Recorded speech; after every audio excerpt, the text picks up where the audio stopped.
landscapes that had the taxus or yews, we would wait until about the first or second week. That's the first classic sign you'll see. There's another area where we see that damage. For a hedge,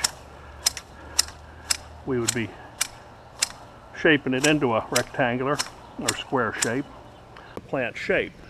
Now the leader, you wouldn't ordinarily have to trim the leader. So we'll just start in here and go to the branches we know are dead.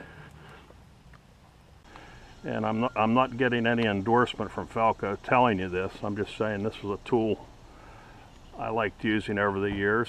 It has this little locky deep, not too shallow.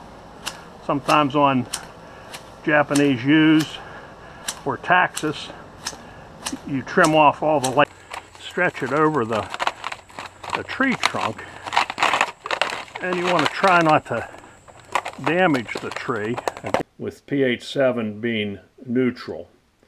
So most plants ideally grow in a range of 6.5